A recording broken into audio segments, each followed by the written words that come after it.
guys, it's Brandon Childs, and today I'm going over an exercise called the elevated pistol squat. Now the pistol squat is one of the best leg exercises that you can do because it works every single angle of the leg muscles from inside, outside, glute, hamstring, quad, knees, everything is working together in order to perform it. The only problem with it is if you don't have a lot of ankle or hip mobility, it's going to damn near be impossible to do just because of the limited range of motion that you have.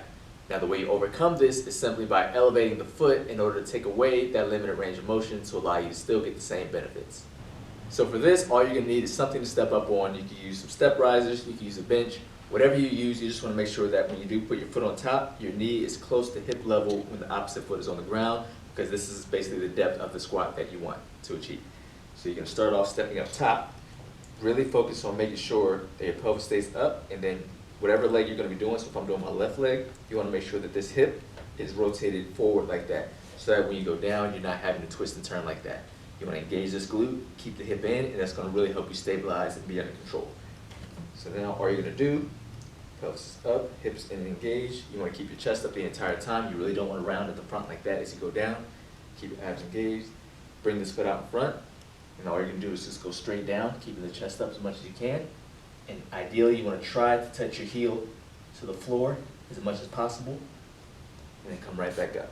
So normally with a pistol squat, the leg is way out in front, but as you can see, as I go down, my foot, I don't have the mobility in my ankle to keep this foot out in front. So this allows me to bring my foot back just a little bit, but still get the depth and the height of the pistol squat without this leg limiting my range of motion.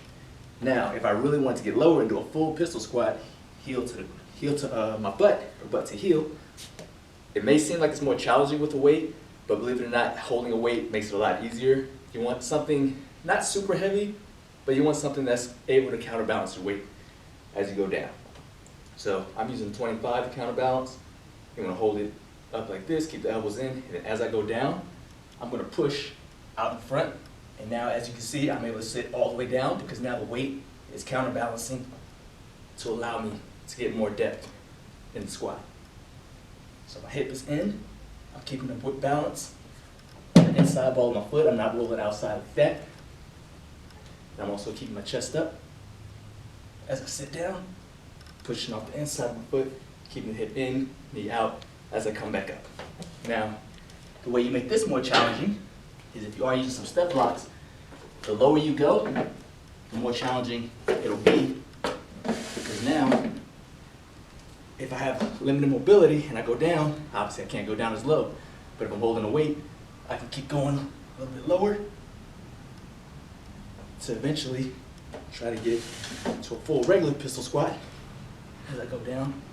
But as you can see, this foot really wants to touch the floor, and I don't have mobility quite yet to be able to do it. So I can go back to the blocks, sit down, coming back up. And again, the beauty of the pistol squat and the reason that you want to do it is because you're creating unilateral leg strength to make sure both legs are balanced, but also it focuses on you working inside, outside of your legs to stabilize and keep yourself balanced. You're also working your glute, hamstring, quad, knee joint. Everything has to work together in order to perform. So you're really strengthening every single part of your leg without leaving anything behind. Thank you guys for watching. Be sure to like and subscribe. And if you have any questions or requests, make sure you leave them in the comments so that I can continue to make content that will bring out your ultra instinct.